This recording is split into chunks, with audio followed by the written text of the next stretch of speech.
En el mundo analógico, acceder a la pornografía siendo menor de edad era relativamente complejo. Había que robárselo a un adulto de casa, a un colega o exponerse ante el vendedor del kiosco o de la dependienta del videoclub. Hoy en día, un menor no necesita de nadie, lo tiene todo a golpe de clic. El 50% de los niños de 11 a 13 años ha visto pornografía en Internet. El fácil acceso a la tecnología, como puede ser a un móvil, la falta de regulación de este tipo de contenido y la escasa información de esta realidad en las familias hace que el 30% de los adolescentes acceda de forma accidental a la pornografía.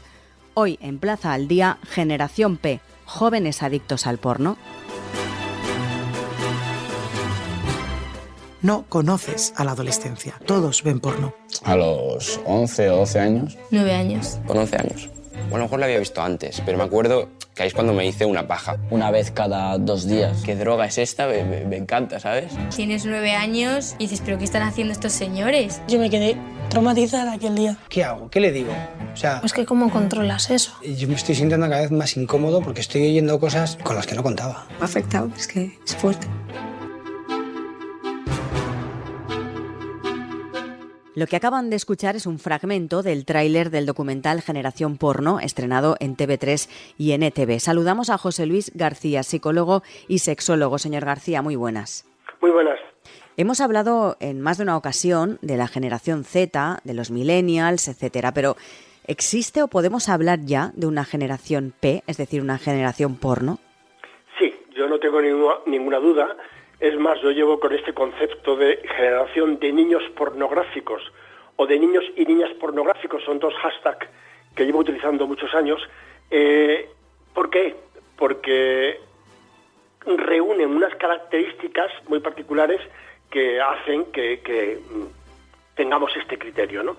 Porque han aprendido sexo fundamentalmente a través de la pornografía violenta, o tomando como referencia la pornografía violenta, sin una educación sexual científica, profesional, que pudiera hacer de contrapeso a el modelo, a las informaciones, a las actitudes y a las conductas que el porno les propone, ¿no? Entonces, como no hay otro modelo, pues validan como normal, como deseable, el que tienen, con el que se excitan, con el que se masturban, y con el que su cerebro, inundado de dopamina, les procura un gran placer. Por tanto, aquí tenemos un problema, porque estos niños y estas niñas, primero, van a ser muy activos sexualmente, segundo, van a ser muy precoces sexualmente, tercero, van a tener un gran riesgo de adicción al porno. El poder adictivo del porno es extraordinario, yo creo que es la no sustancia, ¿no? Porque hay adicciones a sustancias y a no sustancias. La no sustancia más importante que tenemos en este momento, porque tiene varios millones de historia, es el deseo sexual, es el producto con el que trabaja el porno y por tanto genera una adicción extraordinaria.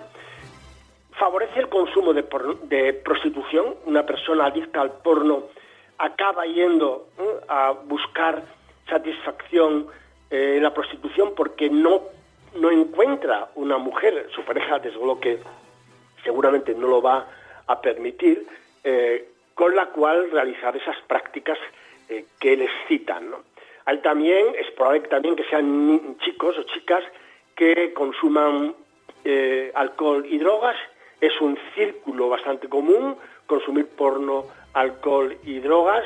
Es probable que tengan una conducta de riesgo y se contagien infecciones sexuales y tengan embarazos no deseados. ¿Por qué?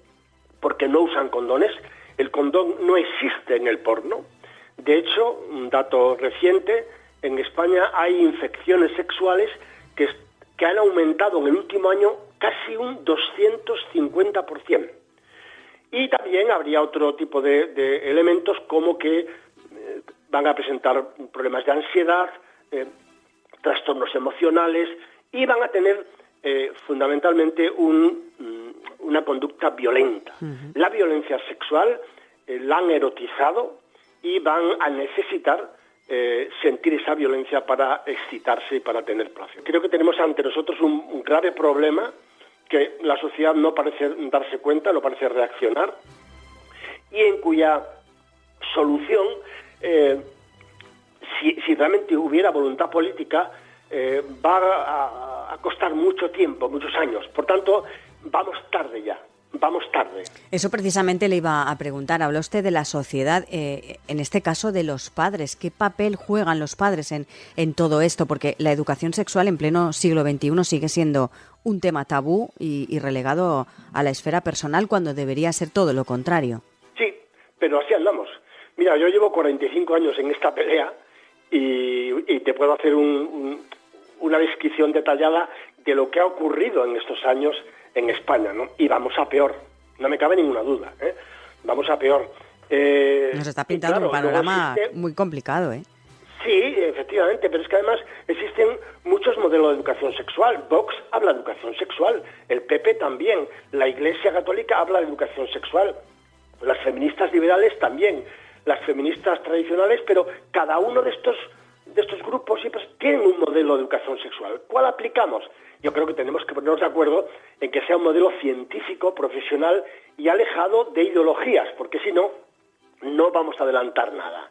Por tanto, los padres en este momento son un poco la solución a este problema.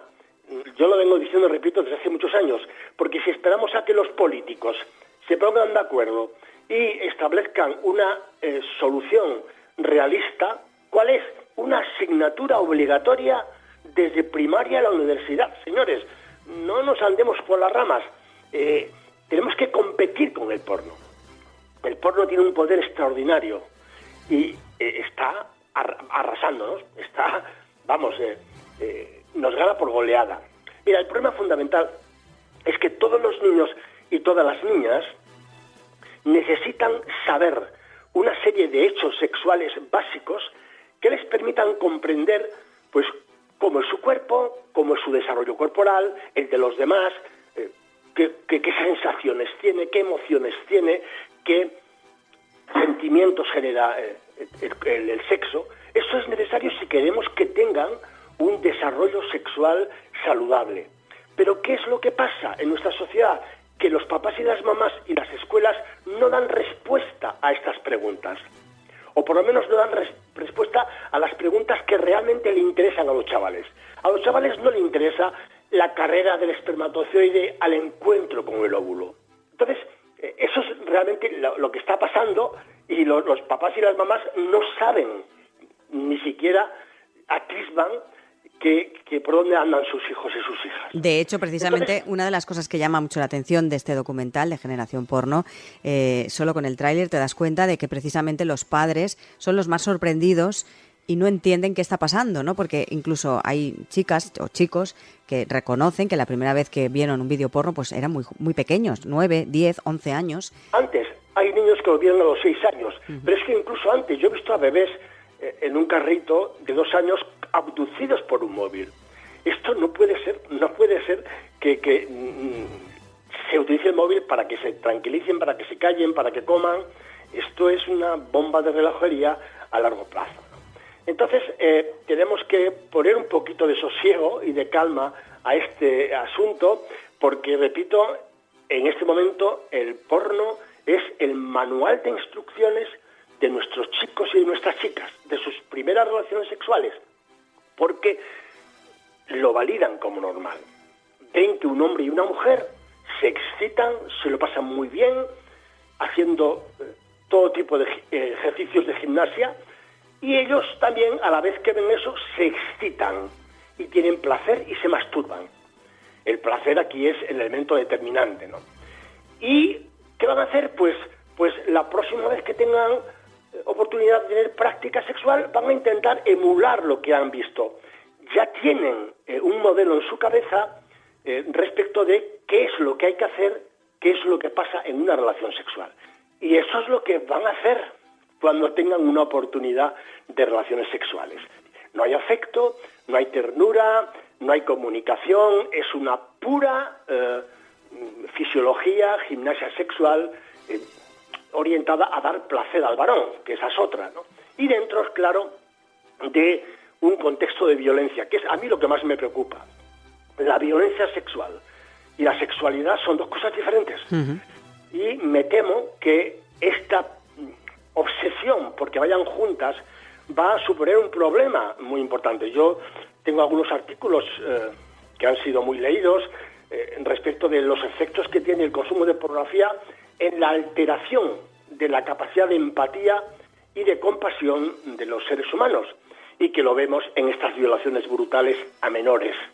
Es decir, hay una ausencia total y absoluta de empatía, tanto de los que la hacen esa violación, como de aquellos que graban el vídeo, como de aquellos que se excitan y se masturban viendo ese vídeo. Porque aquí todos tienen su responsabilidad, ¿no? Entonces, repito, esto es lo que hay. Hay unas necesidades de información, no se satisfacen, y las personas, como hemos hecho generación tras generación, a ti seguramente te pasó lo mismo, que aprendiste sexo pues como buenamente pudiste. Lo que pasa es que ahora Internet y el porno ha venido a cambiar el tablero de juego. Antes, en mi época, había porno, pero era muy complicado conseguirlo. Y sobre todo, disculpe, señor García, la facilidad que tienen hoy en día para acceder a estos vídeos o a estas informaciones. Sin ninguno. Y entonces, si un niño, por casualidad, a los 6, 7 años, ve ese tipo de cosas, que las puede ver porque la industria lo que quiere es buscar adictos lo más jóvenes mejor, porque los niños no buscan el porno les va a buscar a ellos. Donde haya un móvil con acceso a Internet, allí va a estar el porno, no me cabe ninguna duda. Y va a estar bombardeado por imágenes porno lo más duras posibles. ¿Por qué? Porque va a generar atracción por algo clandestino, ese morbo que tenemos todo el mundo asociado al sexo. Eso va a ser un elemento que le va a sentir atracción, ¿no? Y luego, claro, ¿por qué hay tanta violencia sexual y esos vídeos tan violentos? Porque la industria del porno necesita satisfacer todas las demandas de los adictos. Las personas adictas al porno, llega un momento en que cierto tipo de imágenes no les excitan y quieren más. Y entonces, no se preocupen, que ustedes tienen cualquier cosa que necesiten, lo van a tener en nuestras páginas. Entonces, este es el verdadero problema, la facilidad que tienen absoluta, y yo creo que es incontrolable, Creo que es incontrolable. Eso le iba a preguntar, por eso, si debería legislarse o no sé de qué manera se podría regular, sobre todo es complicado. Imagínate el alcohol, el tabaco, las drogas, el alcohol. ¿Quién pone coto al alcohol? Porque el patrón de conducta de un adicto al porno es igual que el del alcohol, el tabaco, las drogas, es el mismo. Entonces, el 85% de los españoles consumen alcohol. Vete tú a poner programas de prevención. Sí, puedes regular el botellón, que los 18 años no compren alcohol, pero esos controles se sortean fácilmente, o sea, no hay ningún problema. Entonces es muy difícil. Yo la única solución que veo es que desde casa se lo tomen muy en serio y capaciten, eduquen a sus hijos y a sus hijas desde muy pronto, de forma amplia, sistemática. Que decía yo que con la diferencia de otras épocas y de otras generaciones, de que antes no teníamos esa facilidad que hay ahora de las redes sociales y de tener un vídeo en 2 segundos a tu disposición, ¿no? ¿En qué hemos hecho mal en este caso o cómo deberíamos gestionar esta cuestión? Porque hoy en día niños muy jóvenes, muy pequeños, pues ya disponen de teléfono móvil, por ejemplo, ¿no? Sí, es que no se me ocurre otra que la capacitación, es que no tenemos otra. O sea, antes de dar un móvil a un hijo, hay que capacitarle absolutamente en todos los riesgos que puede conllevar. Redes sociales, videojuegos, canciones. Bueno, te puedes analizar algunas canciones que bailan y perrean niñas de 6 y 8 años y te asustas porque son unas canciones con una violencia extrema. Videojuegos violentos, sexualmente extremos. Y claro, es que todo va sumando. Luego nos quejamos de que la memoria del fiscal general del Estado nos dice que han aumentado un 116% los comportamientos agresivos y violentos. Claro, es que hay un caldo de cultivo extraordinario y no, yo creo que no tienen un contrapeso y los padres tienen que tomar la decisión de plantearse muy seriamente esto y hacerle la competencia al porno. Claro, asumir, en primer lugar, que ese problema está ahí encima de la mesa, porque también en el documental se refleja que precisamente muchos padres pues no veían eso como un problema, Claro. ¿no? Mira, la última investigación que se ha hecho en España, que la ha hecho el gobierno de Baleares, es absolutamente clarificadora de esto que tú dices. Nos dice que el 90% de los jóvenes encuestados consume porno y que solo el 15% de los padres reconocen que su hijo consume porno. O sea, fíjate, un 90% dice que consume, mientras que el 15% y ese 75% de los padres que creen que su hijo no consume porno. ¿En qué mundo viven? ¿Qué están pensando? Hay, claro, una doble carretera paralela, una van los hijos y otra van los padres, y que nunca se juntan.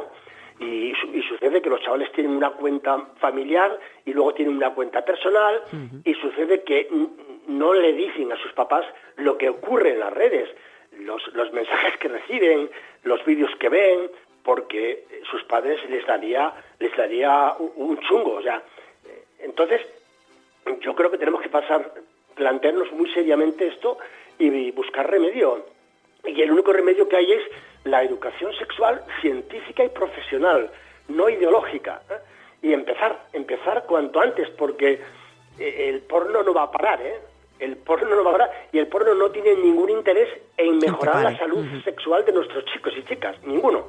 Igual que el alcohol no tiene ningún interés en la salud de los consumidores menores, ¿no? Por tanto, la única alternativa que yo veo es la capacitación y la educación, primero de los padres y luego de los chavales y chavalas. ¿Que la escuela se suma a este proyecto? Perfecto. Pero va a ser muy difícil porque la escuela tiene sus peculiaridades y los profesores tampoco están formados en esto, tienen mucho agobio, no quieren compromiso, algunos padres protestan, no quieren complicarse la vida. Por tanto, si vamos a esperar a que la escuela asuma este cometido, vamos apañados. Por lo que usted nos dice, tenemos mucho trabajo por delante, no solo los padres, sino la sociedad en general. Sí, pero la sociedad yo creo que está anestesiada, ¿eh? La sociedad tiene otras prioridades que esto. Es complicado. A mí me desanima mucho ver esta anestesia social, ¿no? Que no toma nadie la iniciativa de decir, vamos a solucionar esto, vamos a hacer un pacto social para que esto no se pare o por lo menos competir, para que no haya ese desequilibrio tan brutal, ¿no? Los chavales tienen solo aquello que ven en las películas atractivas a su disposición, porque estas películas transmiten unos mensajes brutales. Por ejemplo, nos dicen que follar es muy fácil. Yo todos los vídeos que he visto, ningún hombre desiste de meterle su pene de 25 centímetros a la actriz. Ninguno. Todos acaban consiguiendo ese objetivo. El mensaje que estamos dándole con esto es que a las mujeres les gusta que las maltraten y que las violen. Y también nos dice, otro mensaje brutal, es que la violencia es sexualidad, erotiza la violencia. Y esto a mí me parece lo más fuerte y lo más difícil, porque altera, la capacidad de empatía y de compasión del ser humano. Por supuesto que sí. Queríamos tratar esta cuestión que nos parece, como decimos, preocupante y sobre todo delicada de tratar, por lo que estamos hablando también con usted. Le agradecemos muchísimo que haya estado con nosotros y haya puesto pues las cosas como son encima de la mesa y hablar las cosas por su nombre. José Luis García, psicólogo y sexólogo. Gracias por acompañarnos. Gracias a vosotros.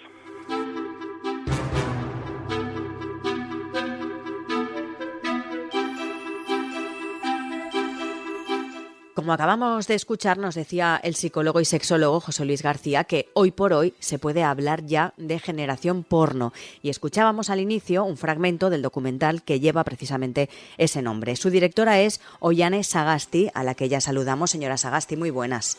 Muy buenas, ¿qué tal? Usted ha manifestado en alguna ocasión que generación porno va a marcar un antes y un después. ¿Por qué hacía esta manifestación? Bueno, porque es la primera vez que unos adolescentes aceptan sentarse delante de unas cámaras de televisión para hablar abiertamente de sexo y de porno. Entonces, toda la información que dan estos chavales es absolutamente reveladora.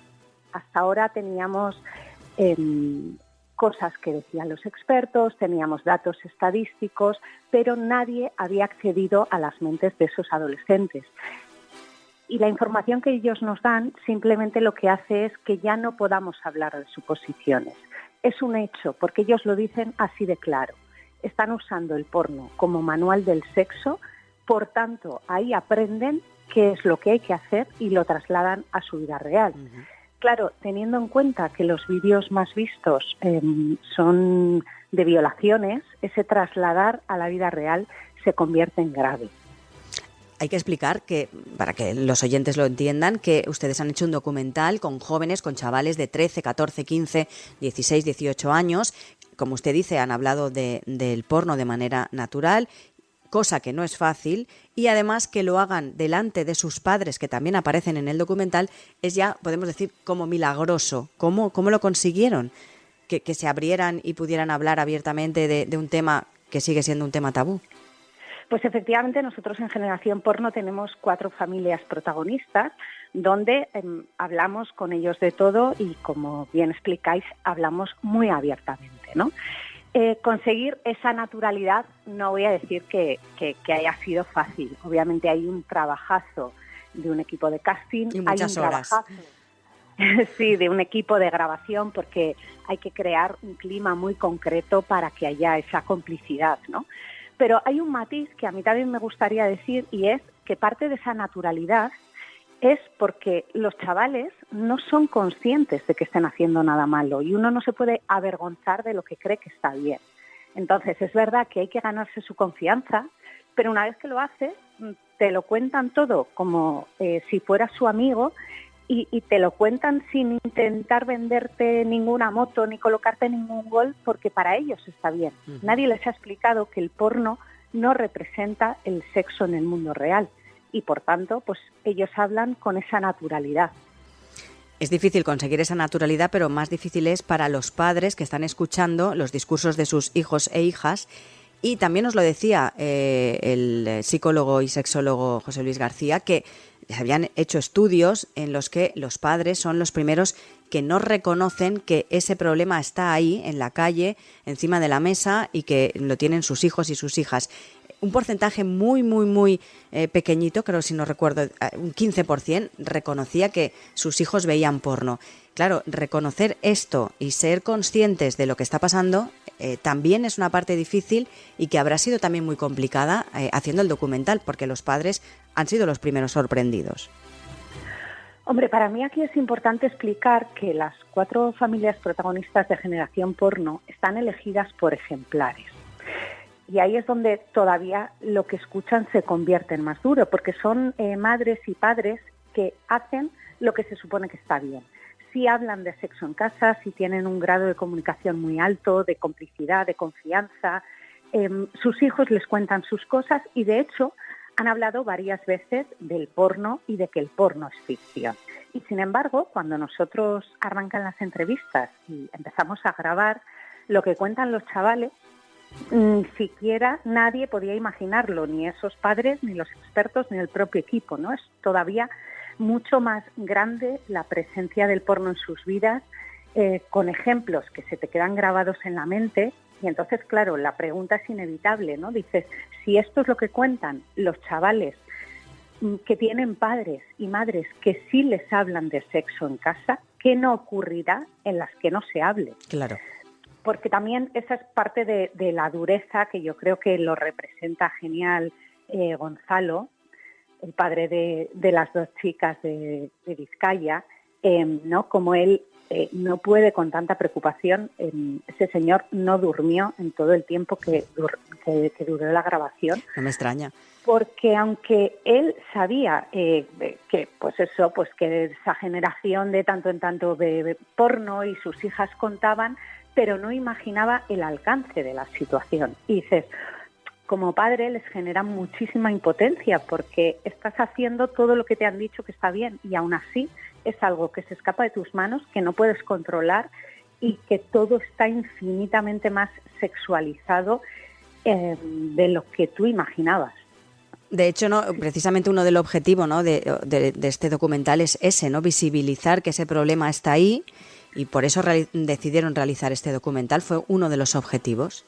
Claro, para nosotros el objetivo siempre fue poner el problema encima de la mesa para que se sepa y sobre todo para que entre todos busquemos una solución, ¿no? En el último episodio de los 4 nosotros hablamos de esa solución que pasa básicamente por lo más importante, educar, porque al final es muy difícil aislar a los adolescentes de todo, ¿no? Porque no es solo la pornografía online, son las redes, es Twitch, son los videojuegos, es el cine, la música, la presión social. Entonces la tela de araña es invisible y es muy poderosa, con lo cual hace falta educarles y ayudarles a tener un pensamiento crítico y a que ellos entiendan las cosas. También quería hacer hincapié en reconocer que el problema está ahí, porque cuántas veces hemos escuchado, y yo me incluyo, no, mi hijo eso no lo hace, mi hijo eso no lo dice, mi hijo X, ¿no? Es muy difícil también ponerse en la parte de los padres y reconocer que eso está ahí, que ese problema existe. Es difícil, sí, porque aparte es que estamos hablando de edades muy tempranas, ¿no? Donde tú dices...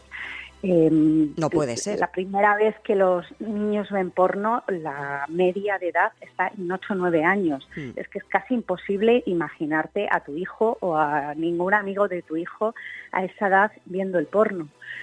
Pero por eso también es importante entender que es el objetivo que nosotros nos hemos marcado, ¿no? Explicar bien, en detalle, con profundidad, por qué está pasando esto.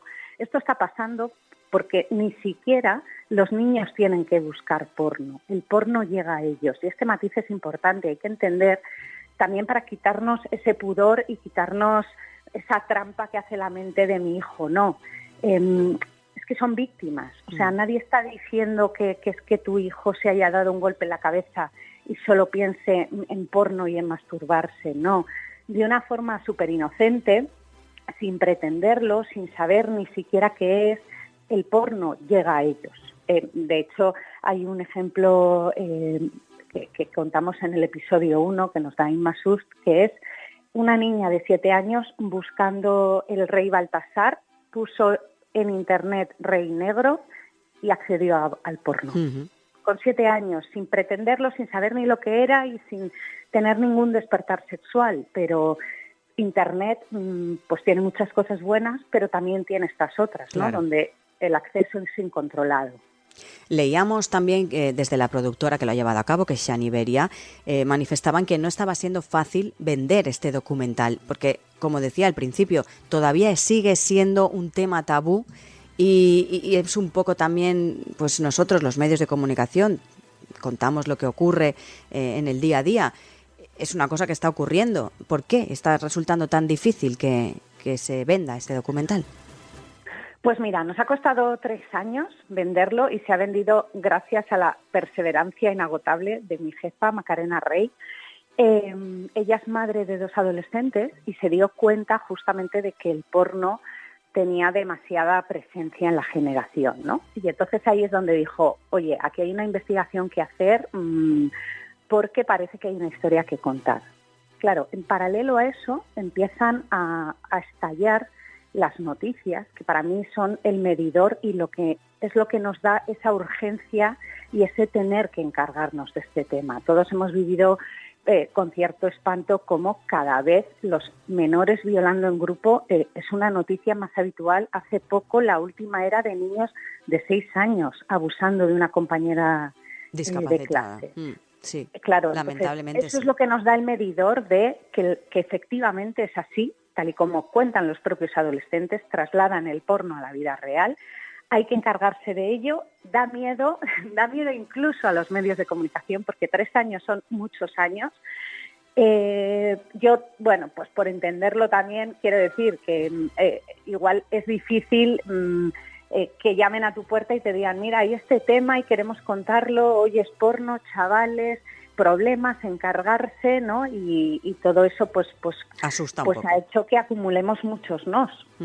Pero bueno, al final se ha conseguido, aquí está, y nosotros confiamos plenamente en que genere un debate social y remueva conciencias, ¿no? Que que es un tema difícil, pero de lo que no te encargas solo empeora. Entonces vamos a abordarlo y aunque sea difícil, pues otros temas difíciles también nos hemos encargado de ellos y los hemos superado, ¿no? Y es necesario.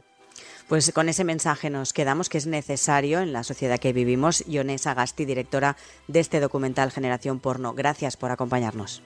Muchísimas gracias a vosotros por invitarme.